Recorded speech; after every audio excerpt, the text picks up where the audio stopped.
সজীব ওয়াজেদ জয়ের প্রকাশ্যে একটি অনুষ্ঠানে, কলকাতার একটি অনুষ্ঠানে বক্তব্য দেওয়ার কথা রয়েছে ভার্চুয়ালি সংযুক্তের মাধ্যমে। এবং সবচেয়ে সিগনিফিকেন্ট যে বিষয়টি সেটি হচ্ছে তিনি সোমবার যেই অনুষ্ঠানে ভার্চুয়ালি বক্তব্য দিবেন সেখানে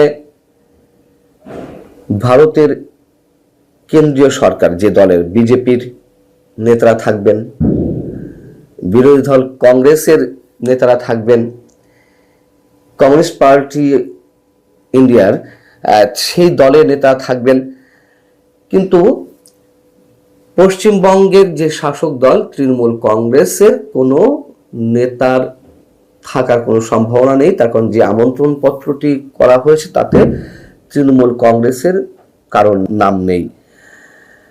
এবং ভারতীয় গণমাধ্যম, এমনকি আমাদেরও কোনো কোনো গণমাধ্যম যেটি বলছে যে বাংলাদেশকে ঘিরে আঞ্চলিক রাজনীতি, গণতন্ত্র এবং ভবিষ্যৎ দিক নির্দেশনা নিয়ে সজীব ওয়াজেদ জয় গুরুত্বপূর্ণ বক্তব্য দিবেন এবং তিনি যে বার্তা দিবেন তা বাংলাদেশ ও দক্ষিণ এশিয়ার রাজনীতিতে সুদূর প্রসারী প্রভাব পড়তে পারে। কি বক্তব্য আসলে তিনি দিবেন এবং এই নির্বাচন ঘিরে কি বিশেষ কোনো বক্তব্য তিনি সেখানে দিতে যাচ্ছেন আমরা জানি না, তবে এই ধরনের ইঙ্গিত ভারতের গণমাধ্যম দেওয়ার চেষ্টা করছে এবং তারা যেটি বলছে যে এটি ভারতে প্রথমবারের মতো সরাসরি ভার্চুয়াল বক্তব্য সজীব ওয়াজেদ জয়ের, যা নিঃসন্দেহে একটি ঐতিহাসিক মুহূর্ত। এখানে ঐতিহাসিক কি ঘটতে যাচ্ছে আমরা জানি না। যাই হোক, এর আগে দিল্লিতে একটি সংবাদ সম্মেলনে সাবেক প্রধানমন্ত্রী শেখ হাসিনার একটি অডিও বার্তা বাজিয়ে শোনানো হয়েছিল। সেটি নিয়ে বাংলাদেশ সরকারের পক্ষ থেকে কড়া প্রতিক্রিয়া দেওয়া হয়েছিল, কিন্তু ভারত তাতেও কোনো ধরনের কোনো কর্ণপাত করেনি।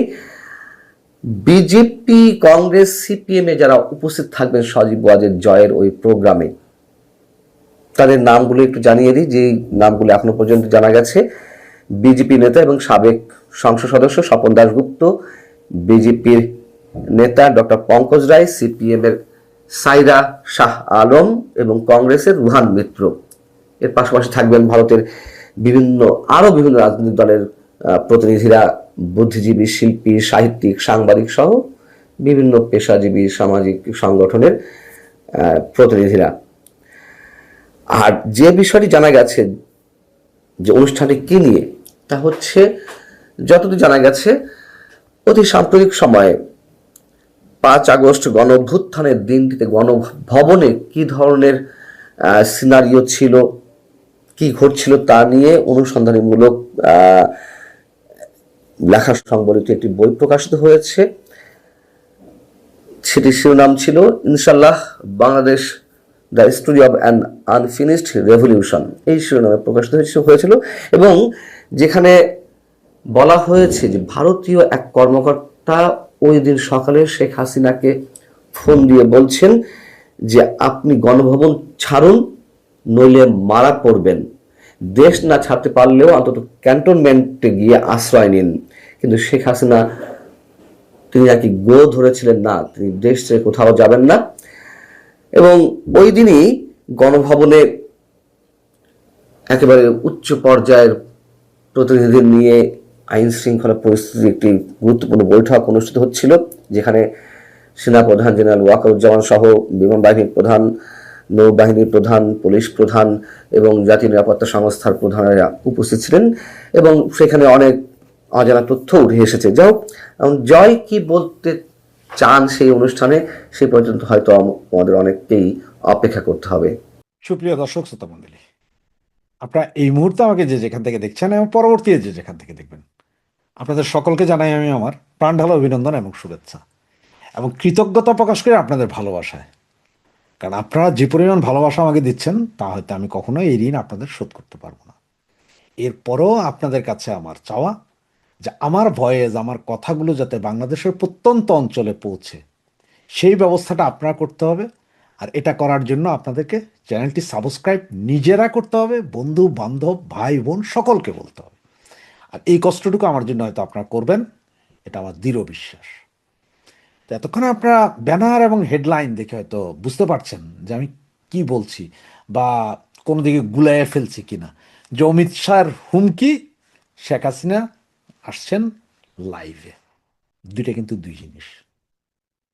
হঠাৎ করে গতকালকে সম্ভবত অমিত শাহ, ভারতের অমিত শাহ, উনি বিশাল একটা হুমকি দিয়ে বসছেন বাংলাদেশকে, না তো চলেন আমরা একটু সাইজ করি না ইন্ডিয়াকে, কি বলেন ভাইয়ারা? ইন্ডিয়াকে একটু সাইজ করা দরকার না? কারণ আমরা তো বঙ্গু, আমরা যদি সাইজ না করি কিভাবে হবে?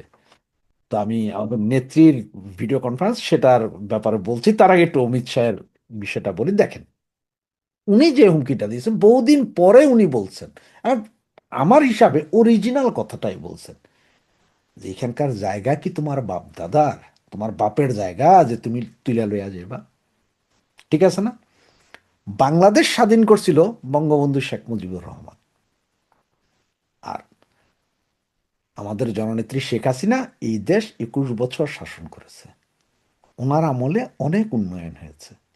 এরপরও বলা হয় যে দেশ কি তোমার বাপ দাদার, এ বঙ্গুরা বলে।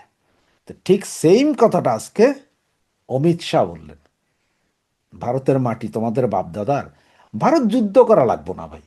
ভারতের মানুষ যদি শুধু বলে যে আমরা মার্চ করে আসছি বাংলাদেশের দিকে, 140 কোটি মানুষ এক মার্চে আমরা সব পায়ের তলায় মিশা যাব, হেদেরই জায়গা নিয়ে নিব, কোপায়া দিব, কাইটে দিব, কত বড় বড় কথা এইসব ফকিন্নির পুতদের। আপনার কিছুদিন আগে, কোথায় যে 10-12 দিন আগে জানা দেখছেন তো, আপনারা শুনছেন যে ডোনাল্ড ট্রাম্প বলছিল কি যে আমি গ্রিনল্যান্ড দখল করে নিব, গ্রিনল্যান্ড হয় আমার কাছে বেচা দাও, আর নয়তো আমি দখল করে নিব আর্মি দিয়া। এরপরে কি শুরু হয়েছে দেখছেন তো, পুরা ইউরোপীয় ইউনিয়ন, তাই আগেই একজোট ছিল, ওরা প্রত্যেকে 2-4-5 জন করে একটা মহড়ার মতো করলো, মানে এটা আমেরিকার দেখানো যায় তুমি আসলে আমরাও ছাড়বো না। আর যেই ন্যাটো ছিল, ন্যাটো কিন্তু তৈরি করছে এই ইউরোপ এবং আমেরিকা মিলে, সে ন্যাটোর মধ্যে অলরেডি ভাঙন শুরু হয়ে গেল। কারণ ন্যাটোর প্রতিষ্ঠাতা, যাদের রক্ত ঘামে ন্যাটো, সেই হল্যান্ডের স্বায়ত্তশাসিত অঞ্চলে গ্রিনল্যান্ড উনি কি দখল করবেন এটা নিয়ে। ওখান থেকে এখন উনি কিন্তু পিছিয়ে হটছেন, তো পাগলা মানুষ ভাই, পিছিয়ে হটে কিনা জানি না। এই যখন পরিস্থিতি, যে একটা দেশের ভূখণ্ড, আজকে রাশিয়া ইউক্রেন এতদিন ধরে যুদ্ধ চলছে, যে ইউক্রেনের ভূমি নিচ্ছে রাশিয়া, সেটা নিয়ে, হ্যাঁ, আর আপনারা এসছেন যে আমরা দখল করে নিব, আমরা খায়া ফেলাবো, হ্যাঁ, আপনাদের মারলে বাঁচবেন না। অমিত শাহ কিন্তু সঠিক সময়ে সঠিক কারণেই হুমকিটা দিয়েছেন। কারণ আপনারা যদি একটু খেয়াল করেন যে গত বেশ কিছুদিন যাবৎ দেখছেন যে বাংলাদেশের বর্ডার এরিয়া পুরোটাতে সেনা ক্যাম্প থেকে শুরু করে অনেক কিছুই করেছেন। এবং অমিত শাহের হুমকিটার দুদিন আগে আমাদের ওই যে কন্ডমাপা আছে না, আপনার যে পরিবেশ আপা আর কি, উনি রংপুরের ওইদিকে গিয়েছিলেন হানা ভোটের পক্ষে প্রচার চালাইতে। সেদিন কিন্তু উনি চাইনিজ অ্যাম্বাসাডারকে নিয়ে গিয়েছিলেন। ভোটের ক্যাম্পেইন বাংলাদেশের, ভোট ক্যাম্পেইন, ভোট দিবে বাংলাদেশের জনগণ, আর আপনারা নিরপেক্ষভাবে ইলেকশনটা করবেন, আপনারা কেন হানা পক্ষের প্রচার চালাইতেছেন? প্রথম কথা। দ্বিতীয় কথা হচ্ছে যে সেইখানে আবার এই চাইনিজ রাষ্ট্রদূত নিয়ে যেতে হবে কেন আপনারে? উনি কি বুঝে? উনি হানার বুঝে এটা কি? উনি বাংলায় কথা কয়, ইংলিশ পারে, কিছুই তো না, তাহলে ওনার নিয়ে যেতে হবে। এগুলো হচ্ছে যে ওই জায়গায় মানে ইন্ডিয়ারে দেখানো যে দেখো আমাদের সাথে আছে। তো এই জন্য অমিত শাহ যে হুমকিটা দিছেন, এই হুমকিটার ফলাফল আমরা কিছু না কিছু পাবো। একদম যে কিছু পাবো না তা না, কিছু না কিছু পাবো। এদিকে ভারতের, আজকে বাংলাদেশের অনেক পত্রিকায় হয়তো দেখছেন, হ্যাঁ ভারত বাজেট পেশ করেছে, সেখানে বাংলাদেশকে দেওয়া সাহায্য কমিয়ে দিয়েছে। কেন রে ফকির নির্বুত, তোরা না বলে বয়কট ভারত, বয়কট ভারত? তো এখন তোদের বরাদ্দ কমিয়ে দিয়েছে, তাতে কি হয়েছে? তোরা তো বয়কট ভারত। আমি তো কমু যে এম্বাসি ম্যাম্বাসি, ভারতের এম্বাসি ম্যাম্বাসি যা আছে তোরা সব জ্বালায়া পড়াইয়া দে, কূটনীতিক সম্পর্কই ছিন্ন করে আলা। তোরা পাকিস্তানের সাথে কর, তোরা ওখান থেকে পাকিস্তান থেকে গাধার মাংস আইন না গরুর নামে ব্যাস বেচা খা। ঠিক আছে না? এই অবস্থাতেই চলবে। সুতরাং অমিত শাহের যেই হুমকি, এতদিন পরে একটা হুমকি দিছে, তবে এই হুমকিতে বাঙালির কাজ হবে না। আমার মতে ইন্ডিয়া একটা ডলাও দিতে হবে।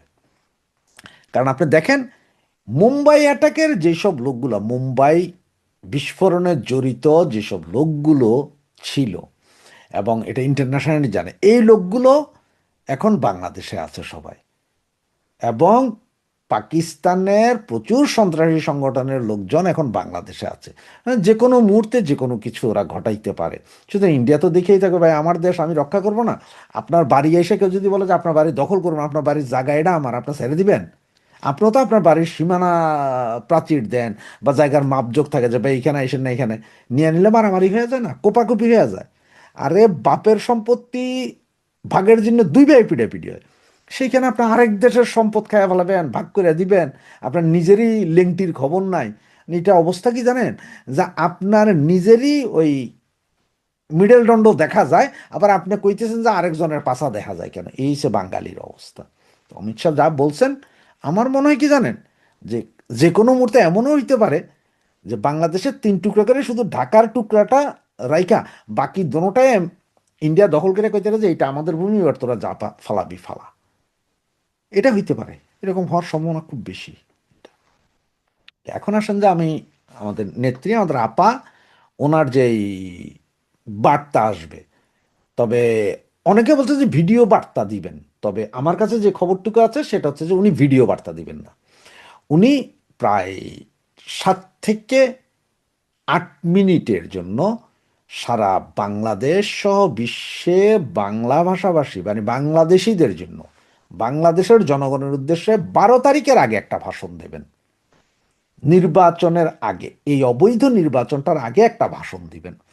সেই ভাষণটাতে উনি এই নির্বাচন যে আওয়ামী লীগ বিন যে নির্বাচনে, এটা তো অবৈধ নির্বাচন, এই বিষয়ে এত কোনো দিক নির্দেশনা তুলে দিবেন, এবং জনগণের উদ্দেশ্যে, বাংলাদেশের জনগণের উদ্দেশ্যে কিভাবে এই নির্বাচন না গিয়ে নিজ ঘরে থেকে boycott, no vote no vote, মানে আমরা ভোট দিতে যাবো না, জীবন বাঁচাও, এইটা বইলা এই ধরনের দিক নির্দেশনা দেওয়ার একটা কথা আছে বলে আমার কাছে যতটুকু। তবে সেটা কবে কখন কোন মুহূর্তে হবে সেটা এইক্ষণ পর্যন্ত কেউ বলতে পারে না। তার কারণ কি জানেন, উনি যে যেদিন ভাষণটা দেবেন সেই দিনে তো এমন হইতে পারে বাংলাদেশের সমস্ত ইন্টারনেট কাট অফ করতে পারে, বা উনি যেই 2, 4, 5টা বা 10টা বা 20টা যেসব ইউটিউব চ্যানেল থেকে বিভিন্ন টিভি চ্যানেল, ওগুলার হয়তো স্লট আউট করে দিতে পারে, যে মানে ওগুলা বাংলাদেশে দেখা যাবে না। সুতরাং আমি বলবো যে বাংলাদেশের যেসব ভাই বোন বন্ধু বান্ধব আছেন, আপনার ফ্রি ভিপিএন ডাউনলোড করে অলরেডি রাখেন, ফ্রি ভিপিএনটা ডাউনলোড করে রাখেন। অনেক ইউটিউব চ্যানেল, অনেক টিভি চ্যানেল হয়তো ওনার ভাষাটাকে সরাসরি প্রচার করে দিব। যেন আমিও চেষ্টা করব যে আমি যদি এরকম দেখি, তাহলে আমিও হয়তো আমার ফেসবুকে ইউটিউবে আই না, আমি এটাকে চালায়ে দিব। তার কারণ হচ্ছে বাংলাদেশে যদিও বন্ধ করা হয়, আমাদের এখানে তো বন্ধ করতে পারবেন না। আর আমরা বাইরে থেকে যারা আছি, আমরা বাইরে যারা আছি, তারাও যদি চালায় দিই, তাহলে আপনি করবেনটা কি? আপনি কত হাজার লোক বন্ধ করবেন? সুতরাং বন্ধ করতে পারবেন না, পুরোপুরি বন্ধ করতে পারবে না। এইটা হবে, এবং সেটার জন্য উনি নাকি 7 থেকে 9 মিনিট ধরে একটা ভাষণ দিবেন। এর ভিতরে হয়তো 2, 4টা প্রশ্ন থাকতে পারে, হয়তো কারো কারো, এই যেসব সাংবাদিকরা থাকবে এদের হয়তো 2, 1টা। তবে এটা হবে লাইভ, সরাসরি লাইভ। মানে এতদিন যেটা দেখেছেন যে উনি এর আগে আপনার ওই যে 2টা চ্যানেল, সম্ভবত এ টিম এবং আরেকটা কোনটাতে আসছিলেন জানি, তাতে ওনার চেহারা দেখা যায় নাই। বিভিন্ন হোয়াটসঅ্যাপ কল, তারপরে মেসেঞ্জারে কল, এরপরে টেলিগ্রাম, বু team, A team, B team, C team, যত জায়গায় কোথাও কোথাও ওনার চেহারা কেউ দেখেন নাই। তবে এর মধ্যে একটা বিষয় ছিল যে দেখেন, বঙ্গবন্ধু শেখ মুজিবুর রহমান 1975 সালের 15ই আগস্ট মারা গেছেন। উনি মারা যাওয়ার পরে এখন পর্যন্ত যদি আপনারা ওই কবর খোঁড়েন, তাহলে মনে হয় হাড্ডি মাড্ডিও নেই, এগুলো সব মাটিতে মিশে গেছে। কিন্তু এইটাও ওনার, এইটাও বাঙ্গু মুসলমান তো বলবো না, বঙ্গুদের মধ্যে বহুত খারাপ, এই যে জামাত বিএনপির আতঙ্ক বঙ্গবন্ধু শেখ মুজিবুর রহমান। বাংলাদেশের এই জারজ বাঙালি, এখনো 20% জারজ বাঙালি, তাদের শেখ মুজিবের নাম শুনলেই ভয়। তালিবার শয়েকার শেখ খ পর্যন্ত যায়, তালিবার শয়েকার শুনলেই তাদের কলিজায় ভয় ঢুকে যায়, তাদের ব্লাড প্রেশার বেড়ে যায় 180-র উপরে, 200-র উপরে চলে যায়, তাদের ডায়াবেটিস হাই হয়ে যায়, সব কিছু হাই হয়ে যায়। যার কারণে এই যে 32 নম্বর বাড়ি, যেটা হেরিটেজ সম্পত্তি, যেটাতে কোনো কিছুই নাই, এটাকে জাস্ট এমনি রাখছে মানুষজন দেখতো, ওইটাও ভাঙা নিশ্চিহ্ন করছে। এখনো যা আছে ওইটাও ভাঙবে, মানে তো ওদের ভয় এইটার ভেতর থেকে না বাইরে যায়। মানে ওরা ঘুমাইলেও শেখ মুজিবরে ভয়ে দেখে। সুতরাং 18 মাস এই সব হারামজাদার ভিতরে একটা ভয় যে শেখ হাসিনাটা ভয়। এই জন্য আমাদের নেত্রী ধরেন আসে নেয়, ফেস দেখায় নেয়, কারণ এই সময় মতন দেখাবে, কারণ ফেস প্রতিদিন ফেস দেখানোর চেয়ে একবারই দেখাবে, সেই দিনে আপনাদের কেয়ামত হবে। ইন্ট্রিম ভাইদের কথা বলছি।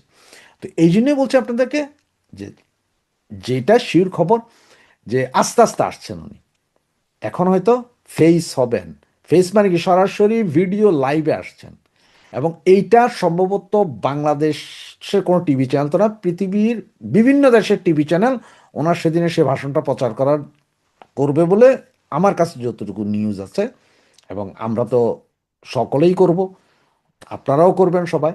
এবং এইটা হবে একটা ভূমিকম্প, এবং এটার পরেই যে কোনো মুহূর্তে উনি আবার বাংলাদেশেও চলে আসতে পারেন।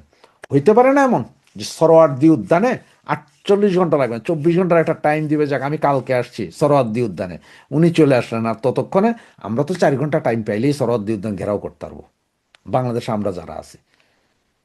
এটা আসছে ধাপে ধাপে, তবে ভিডিও বার্তা নয়, এবার ভিডিও বার্তা নয়, এবার সরাসরি লাইভে আসছেন।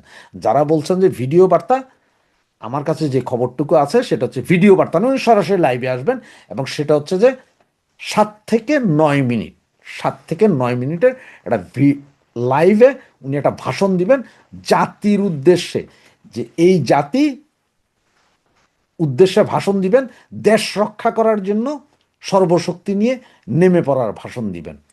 সেটাই আমরা এখন দেখার অপেক্ষায়, শোনার অপেক্ষায়, আমাদের নেত্রীকে দু চোখ ভরে প্রাণ ভরে দেখার এবং ওনার কথা শোনার অপেক্ষায় আছি।